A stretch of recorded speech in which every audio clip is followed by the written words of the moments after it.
You're back. Great. Because you, like us, know that cutting through the noise, getting to the heart of these complex online situations, well, it's crucial. Absolutely. And that's what we're doing today, really diving into a specific online conversation. Exactly. We're looking at the discussion around Justin Baldoni, specifically how people are viewing his public image, his past feminist advocacy in light of recent allegations and behaviors. And our source material here is it's from a dedicated online space. It's focused on the perspectives of people who feel directly affected. Right. So our mission today, unpack the key arguments, the main concerns being raised within that community about Baldoni's actions, his persona, especially relating to feminism and the harassment others have faced. Let's jump in. Yeah, the first thing that really hits you is this deep questioning of authenticity. Is his public persona genuine? It's not just one or two things. There's this whole narrative building about whether his, outward feminist statements actually match up with his actions, particularly concerning online harassment. So the central argument is performative feminism, like it's more for show. That's definitely a core theme, the idea that the advocacy might be, more of a performance than a real conviction. Okay, let's dig into that. That accusation of performative feminism. A big piece seems to be his alleged silence when former colleagues were apparently getting hit with really toxic misogynistic stuff online. Right. And that silence creates a pretty stark contrast, doesn't it? Here's someone who built part of his platform on these feminist ideals. Yeah. But when people connected to him are targeted with that specific kind of hate, reportedly nothing public. And there's a specific timeline mentioned, right, around Blake facing negativity last summer. And someone else, Brandon, did speak out. Exactly. That comparison is made. And the online discussion suggests this silence. Well, it says a lot about his priorities. But it goes further than just silence based on this discussion. Oh, yeah. Much stronger claims are being made.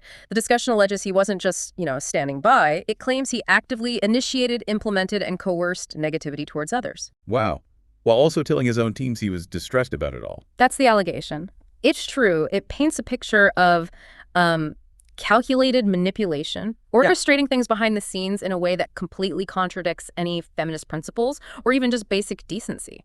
The phrase used, dangerous level of entitlement, really captures that, the sense of betrayal. It does. It highlights this alleged duplicity, the public face versus the reported private actions. And this then connects to his business model. Yeah. Right?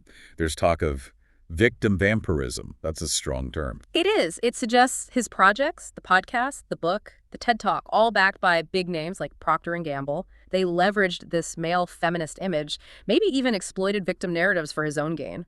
So the image wasn't just for show, it was potentially profitable. That's the argument being made. It makes you really question the motivations behind building that specific public image. And this perceived faux feminism, was it seen as like a tool? Yeah, that's how the discussion frames it.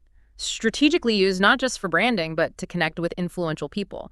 Colleen Hoover is mentioned specifically. Oh, okay. The implication is this image gave him access, credibility in certain circles, which then helped him expand his reach. Which raises questions about those connections, too, if they were built on something potentially misleading. Precisely. Okay, so speaking of connections and influence, the discussion really seemed to zoom in on his association with Brian Friedman. That's clearly a major point of contention. Oh, absolutely. Especially given Friedman's history representing people in sexual harassment cases, but also facing separate allegations himself. Yeah, the optics are not great, especially for someone who presented as an advocate for women. Right.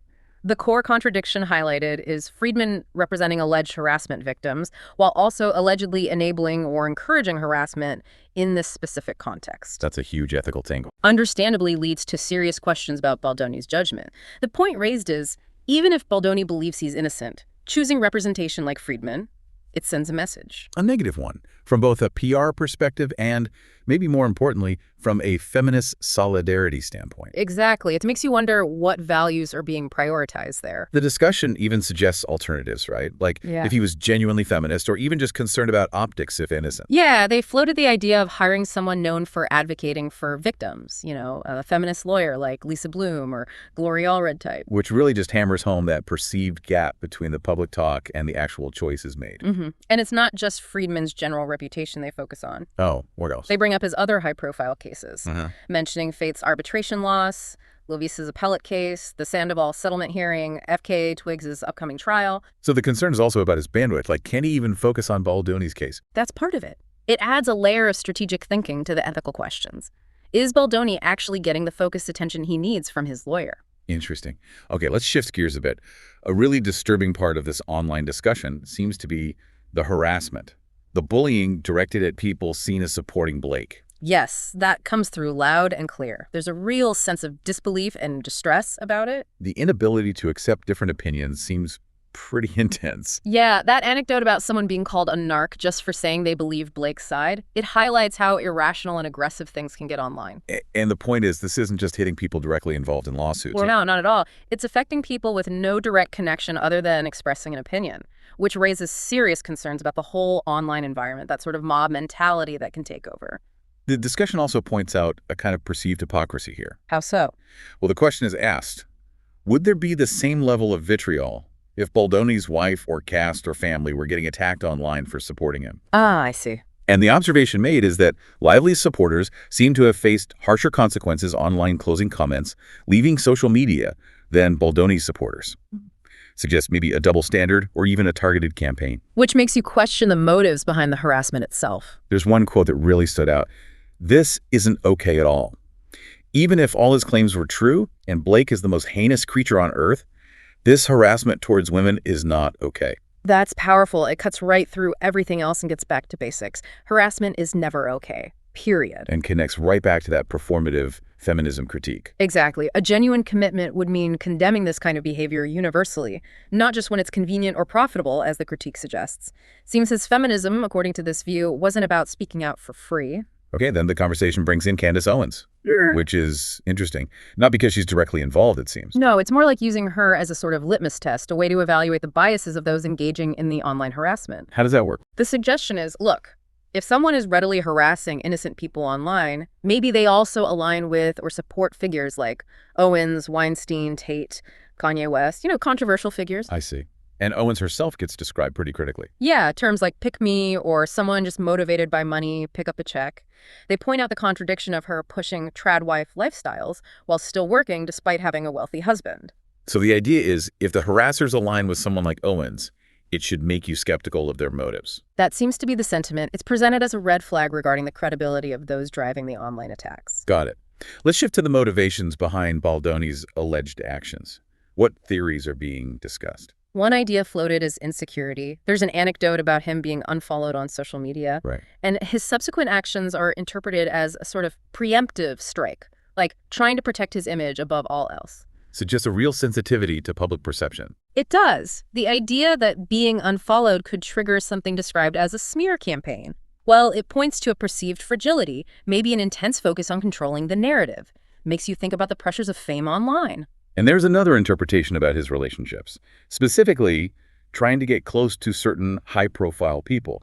RR is mentioned. Yeah, the suggestion there is it wasn't about genuine friendship, but more about elevating his own profile through association. Like name-dropping or being seen in the right places. Exactly. Attending the Super Bowl with Taylor Swift, dinners with her girl squad, those examples are used to paint a picture of strategic social climbing. So the narrative is one of inauthenticity, that these were transactional relationships. That's the argument, that it was about boosting his status, and eventually this weirdo behavior and lack of genuine intent, as they call it, got exposed. There's even a comparison of his company, Wayfair, to The Wizard of Oz. Baldoni as the face, but maybe less substance behind the curtain. It's a pretty sharp critique of that perceived inauthenticity. The discussion also gets into some more speculative territory, doesn't it? Linking behavior to arrested development or even their Baha'i upbringing. It does, briefly. And it's important to flag those as speculative and potentially sensitive interpretations from the forum. They do contrast it with Tom Cruise and Scientology, interestingly. But connecting behavior directly to religion is always tricky. Very tricky and often problematic. It's worth noting, but with caution. Perhaps more grounded point raised alongside this was about his privileged upbringing possibly contributing to a lack of accountability. Okay, so looking forward, what does the online discussion suggest about Baldoni's future, particularly in feminist circles? The feeling seems to be largely skeptical. Like, how could he possibly re-engage those discussions now? Right. There's speculation about whether his podcast will even address the silence around all this, or will he just pivot?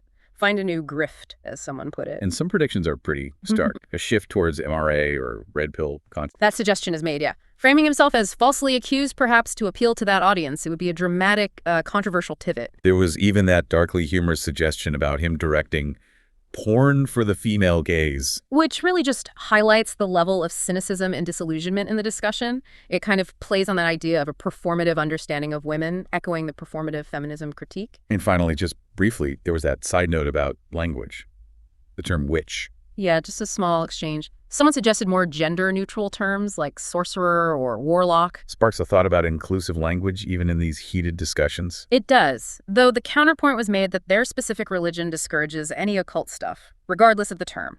But it's interesting that the person raising the language point also said they found Baldoni and Heath's evidence compelling but supported victims and were open to new info. Shows nuance. So wrapping this deep dive up, the key themes from this online space are clear.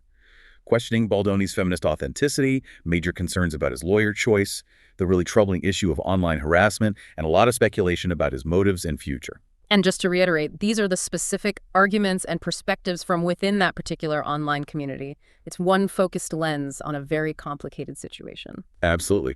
Which brings us to a final thought for everyone listening. When we're faced with these complex situations involving public figures, allegations, intense online discourse, what are the most important things to consider when trying to evaluate it all? And maybe just as importantly, how can we engage with these discussions ourselves in a way that promotes actual understanding rather than just, adding to the harm or the noise? Definitely something to think about. We encourage you to keep exploring these themes, consider all the different perspectives involved.